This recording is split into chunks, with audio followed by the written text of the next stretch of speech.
Buonasera ai titoli. A Palermo positivi ma asintomatici 10 parenti della piccola Anna Rosa, la bimba morta a 4 anni. L'ASP fa sapere che non c'è nessun nuovo caso oltre quelli dei 2 bambini. Intanto la Regione ha istituito una task force per le vaccinazioni pediatriche. A riposto resta un giallo, la morte di Noemi, la giovane donna trovata senza vita nella sua casa dopo un incendio. I familiari non credono al suicidio. La Protezione Civile regionale lancia l'allerta rossa per rischio incendi e ondate di calore a Palermo, dove sono attesi fino a 42 gradi, e il Comune ha deciso anche il blocco totale della circolazione dei veicoli a trazione animale. A Siracusa il caso della guardia medica che rimane chiusa per carenza di medici ed emergenza ovunque.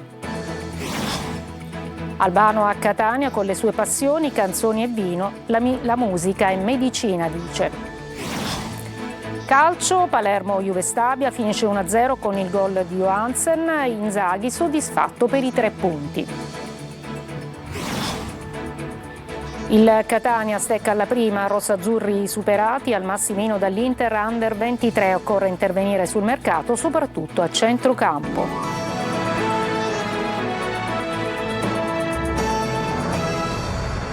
Eccoci, buonasera. Dunque ancora in primo piano il caso della difterite a Palermo, altri 10 positivi nella famiglia di Anna Rosa, la bimba morta. Sono positivi ma sono asintomatici. In città intanto cresce la preoccupazione, molte famiglie si recano nei centri vaccinali anche senza prenotazione. Sentiamo Marco Gullà.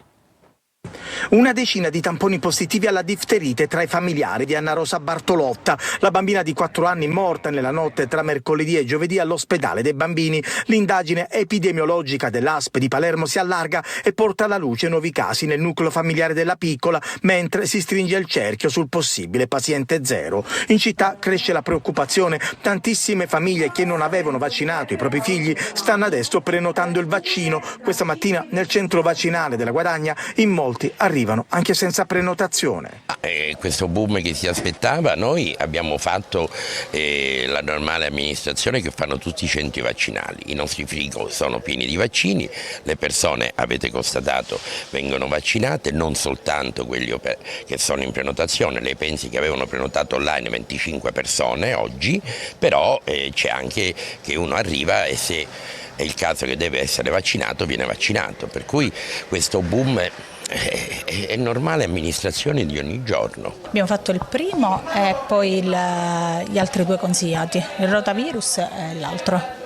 Ho fatto il vaccino in gravidanza per la pertosse sia per il primo sia per la seconda. Ho fatto i vaccini antinfluenzali, per noi è semplicemente fondamentale perché abbiamo a cuore la tutela dei nostri figli. Del vaccino tra i 5 e i 6 anni. Sì, è il richiamo.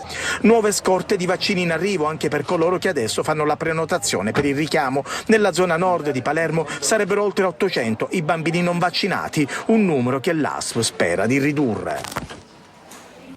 E ancora sulla tragedia della bimba morta per sospetta difterite, la Regione corre ai ripari e istituisce una task force d'urgenza. Sentiamo Adelaide Barbagallo. Una task force regionale per fermare il rischio difterite e rilanciare i vaccini pediatrici. L'organismo è stato istituito con un decreto firmato dall'assessore alla salute Marcello Caruso. Il provvedimento arriva a pochi giorni dal dramma della bambina di 4 anni morta per sospetta difterite a Palermo. La task force avrà il compito di monitorare il cluster e varare un piano straordinario per bloccare il batterio. Non solo, gli esperti dovranno proporre strategie per far risalire le coperture vaccinali nella fascia 0-24 mesi e per i richiami dei 5-6 anni prima dell'ingresso a scuola. Massima allerta anche per il morbillo, i cui contagi sono in aumento a livello nazionale. Un ruolo fondamentale è quello dei genitori, a cui l'assessorato alla salute chiede la massima collaborazione. Dobbiamo invertire la flessione dei vaccini registrata dopo il Covid, ha spiegato Caruso, e serve la collaborazione di medici, pediatri e soprattutto dei genitori, che saranno al centro di una campagna di comunicazione. Intanto l'ASP di Palermo rassicura, non ci sono nuovi casi, la situazione resta circoscritta alla bimba deceduta e al cuginetto ricoverato. Adesso ci spostiamo a Riposto per il giallo della morte di Noemi, un femminicidio tragico, gesto estremo della ragazza di 34 anni trovata morta nella sua abitazione ieri dopo l'intervento dei vigili del fuoco per un incendio. A chiarire le cause della morte sarà l'autopsia. Intanto è stato sentito anche il suo compagno, Eva Spampinato.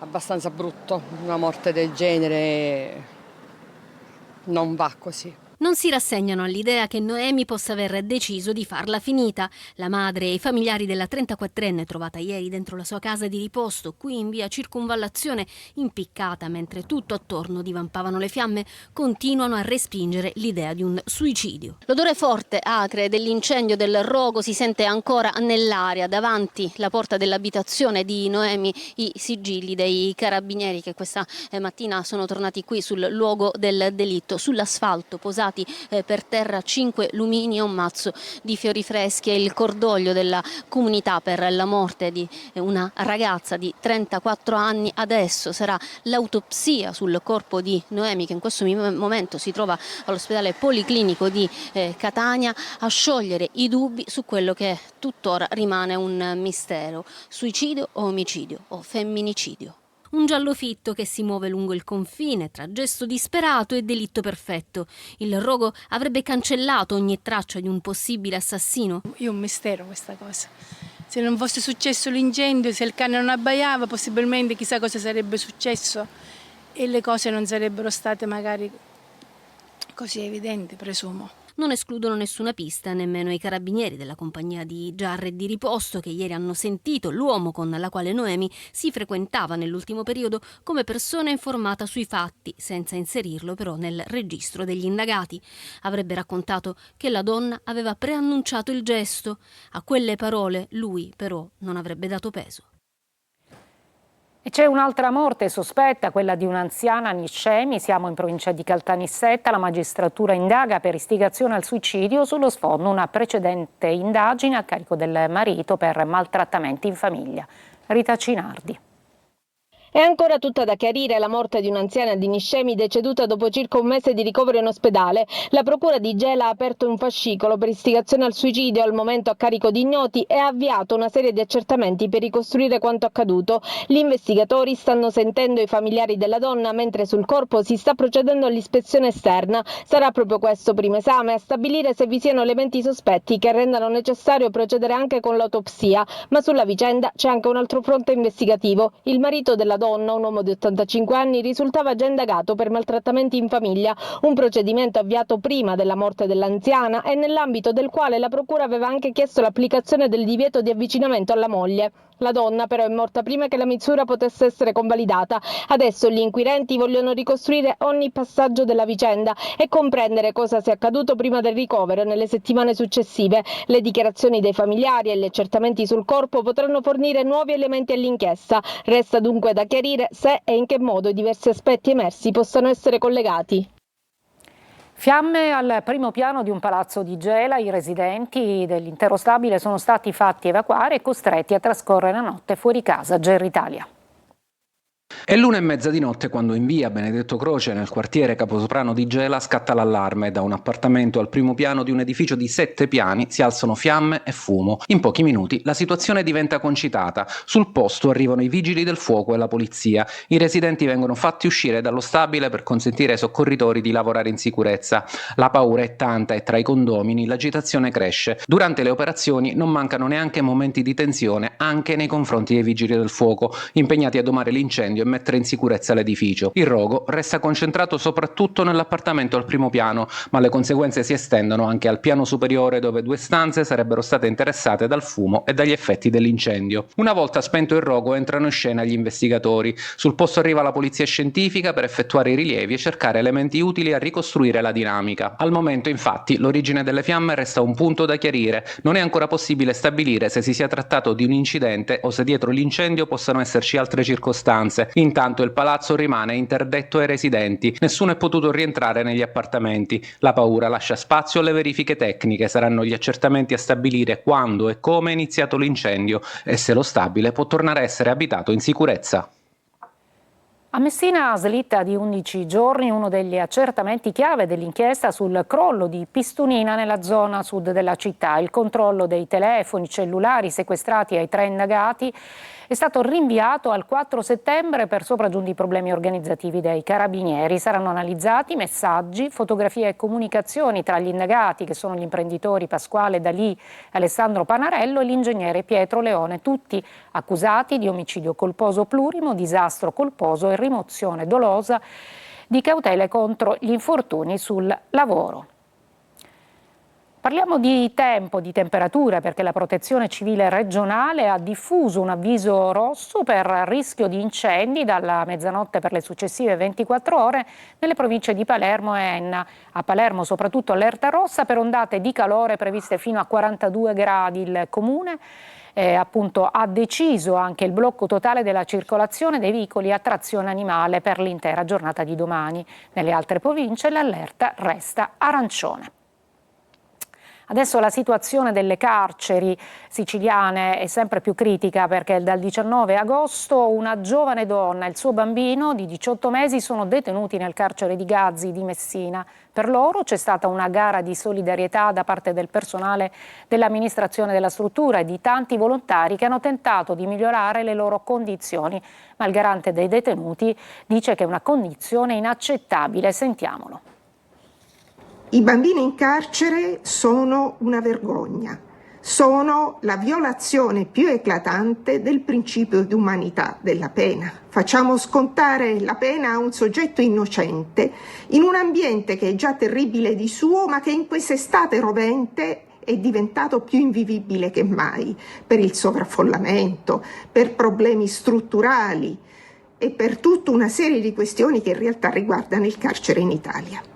Ora, poiché il numero delle detenute madri con figli al seguito è aumentato statisticamente dopo il decreto sicurezza numero 48 del 2025, che ha reso solo facoltativa il rinvio dell'esecuzione della pena per le detenute madri o in stato di gravidanza, noi rivolgiamo un appello alle autorità responsabili. Serve un provvedimento, un orientamento, serve un'assunzione di responsabilità per garantire alla madre di cui stiamo parlando e al bambino condizioni di dignità e umanità fuori dalla cella. Guardia medica chiusa per carenza di medici. Succede a Siracusa, ma emergenza ovunque. Sentiamo Francesco Loi. Chiuso per carenza di medici. L'ASP non ha usato giri di parole per motivare l'interruzione provvisoria del servizio di continuità assistenziale. Chi nella penultima domenica di agosto è venuto qui, nella guardia medica dell'Umberto I di Siracusa, ha trovato questo avviso. E come ci dice qualcuno, non sarebbe la prima volta. Stessa situazione, infatti, anche in altri ambulatori della città. Da un lato c'è una carenza strutturale, dall'altro nelle giornate festive c'è un maggior afflusso dell'utenza. Ora è chiaro che la mancanza di medici aggrava il problema, ma si potrebbe risolvere, secondo me, sfruttando meglio la casa di comunità. La guardia medica è un servizio utile che serve ad alleggerire la pressione sui pronto soccorso.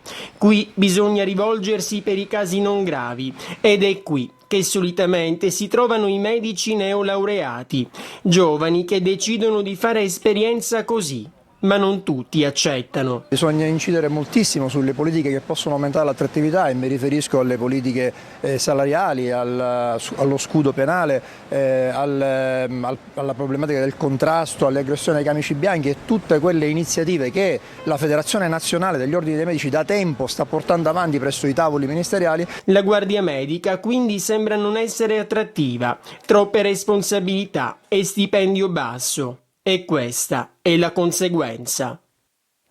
Breve pausa e poi ci occuperemo delle polemiche per il singolare caso del contenimento dei DAI nel Ragusano.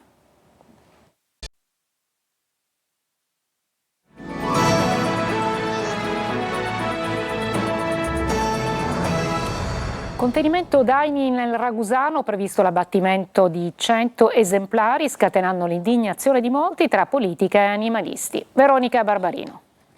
Sono circa 100 i daini che vivono tra i boschi e le radure di Ragusa, Monterosso Almo e Giarratana. Esemplari che negli anni si sono riprodotti aumentando la popolazione, tanto che la regione ha dato il via libera all'abbattimento. La decisione, che dovrebbe scattare il 1° settembre, ha provocato sconcerto tra le associazioni animaliste e non solo.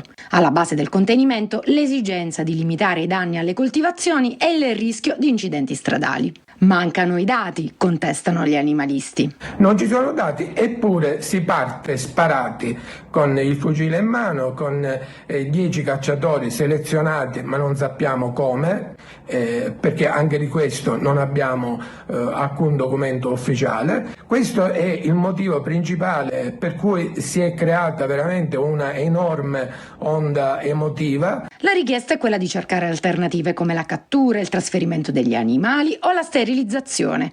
Per la regione però queste opzioni non sono praticabili per l'assenza di strutture autorizzate e di protocolli scientificamente validi. Intanto il comune di Ragusa ospiterà nei prossimi giorni un tavolo tecnico di confronto tra i rappresentanti regionali e le associazioni locali. Arriveremo al tavolo con una proposta chiara, semplice, che sia comunque innovativa sia per la nostra provincia che per l'intera isola. L'abbattimento dei daini resta comunque ad ora confermato. Dalla Puglia alla Sicilia, portando con sé le sue più grandi passioni, la musica e il vino. Albano si racconta al microfono di Emanuela Corsi.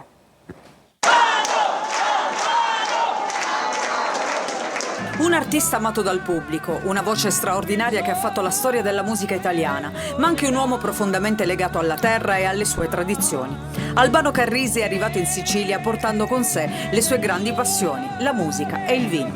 Una è una passione che mi è nata da sola, ascoltando le belle melodie che mia madre cantava, e l'altra ascoltando mio padre mentre zappava la terra, e ho capito che questi due semi sono rimasti nel mio brain, nel mio cervello, e ho portato avanti ciò che ho imparato fin da piccolo.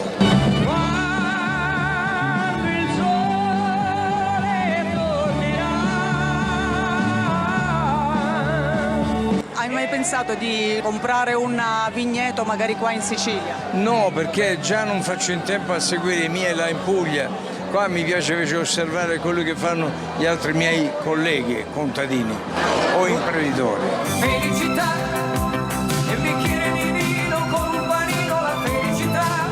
Quando ti rivedremo sul palco dell'Ariston? Guarda che nel mondo non c'è solo l'Ariston, c'è, bene che ci sia, ha dato tanta musica al mondo, ma se c'è va bene, se non c'è pazienza.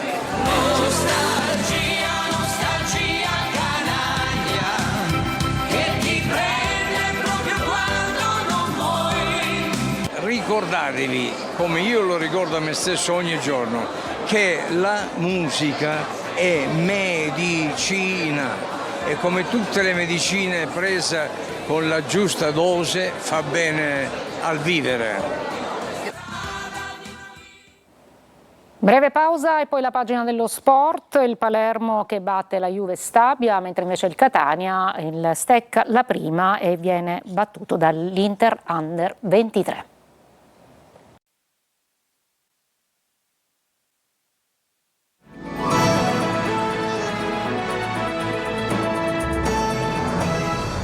Eccoci al calcio, Palermo-Juve Stabia, buona la prima per il rosanero, finisce 1-0 con gol di Onsen al 4° minuto, prestazione non esaltante dei rosanero, Inzaghi comunque soddisfatto per i 3 punti. Marco Gullà.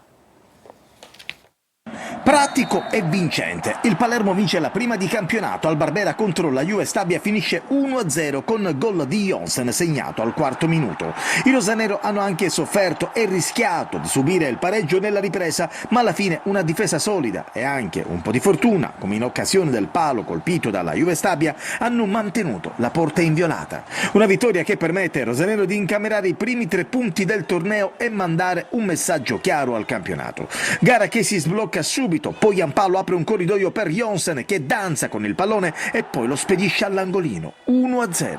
Sembra il preludio ad una scorpacciata di gol, ma non è così. La Juve Stabia prende le misure ai siciliani e inizia a fare possesso palla, ma è sempre il Palermo nel primo tempo a creare occasioni come la traversa di Ranocchia. Poi Jonsen da ottima posizione non riesce a fare doppietta. Il Palermo avverte stanchezza, i campani crescono e fanno capire quanto è dura la Serie B. Così dopo i cambi di Inzaghi la Juve Stabia va ad un passo dal pareggio con Patanè, grande inserimento e stecca di sinistro che colpisce il legno interno e finisce fuori. Rosanero che giocano con il cronometro, l'ultima occasione sui piedi di Leduaron, palla alta. Finisce 1-0, prova non esaltante da parte del Palermo che soprattutto nella ripresa è apparso opaco e con poche idee, ma per i siciliani era fondamentale iniziare con la marcia ingranata. Inizia anche una settimana importante di mercato, sono giorni caldi per l'arrivo del portiere Perin dalla Juventus. Siamo contenti, insomma 2 partite in casa le abbiamo vinte, non abbiamo subito gol. Chiaro che è stata una partita complicata, avevo detto ieri che sarebbe stata sicuramente più difficile che con Lecce, si è rilevata tale, però insomma siamo contenti, abbiamo visto i risultati anche oggi. Il campionato di Serie B è complicato, è difficilissimo e oggi partire con i 3 punti deve essere un motivo per spingere sempre di più. Il Catania stecca alla prima, rossazzurri superati al massimino dall'Inter Under 23, occorre intervenire sul mercato soprattutto a centrocampo. Marco Carli. Difficoltà nuove che andranno analizzate. Le parole sono di Longo a fine partita. Una partita che ha messo in luce i problemi sul campo dopo quelli evidenziati nuovamente dal vertice del club durante l'estate. Primo tempo deludente, dopo un avvio in cui i rossazzurri hanno provato a mettere in pratica il volere dell'allenatore, fare la partita, ma senza ritmo, cattiveria e cinismo. L'Inter ha calato l'1-2 che ha indirizzato la gara. Il gol di Maia ha evidenziato errori in difesa simili a quelli di Parma per una retroguardia apparsa ancora in affanno sia nei centrali che negli esterni per nulla propositivi. Il rigore di Mosconi è stata un'ulteriore mazzata all'intervallo sotto di 2 gol. A quel punto ho aspettato fra primo e secondo tempo di riguardare in faccia i miei ragazzi, scelte per rimettere un po', rimescolare un po' le carte, mettere un attaccante in più dentro facendolo partire dalla mezzala come Bruzzaniti. Nella ripresa si cambia, c'è anche la reazione almeno per una mezz'oretta eppure la convinzione che serva di più. Se a centrocampo schieri Menez, bacchettato a fine gara dall'allenatore, beccato dal pubblico e nella ripresa anche Bruzzaniti, vuol dire che manca più di qualcosa e non è un mistero. Varrà e Longo si sono confrontati a lungo a fine partita. Di nomi ne sono circolati: Torrasi, Caligari, Krisetic. Con la squadra che avevo a disposizione questa sera potevo fare meglio, io mi devo preoccupare di questo, poi la società si preoccuperà entro il 2 di settembre di mettermi a disposizione altro. Qualora lo facesse saremo tutti contenti, qualora non lo facesse vuol dire che il lavoro che bisogna fare dovrà essere ancora più importante. Insieme al nuovo acquisto Coda in tribuna, confermato per lui 1 anno di contratto con l'opzione per il successivo, l'unica nota lieta è la prestazione di Russo, un catanese che segna a Catania e fa vedere coraggio e intraprendenza.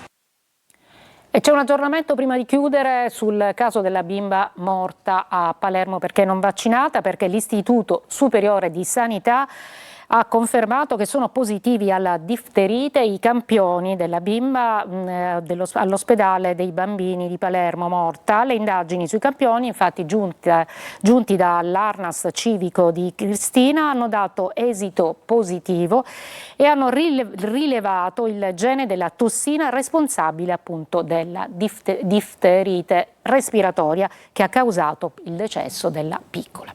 Noi ci fermiamo qui, grazie per l'ascolto e buona serata.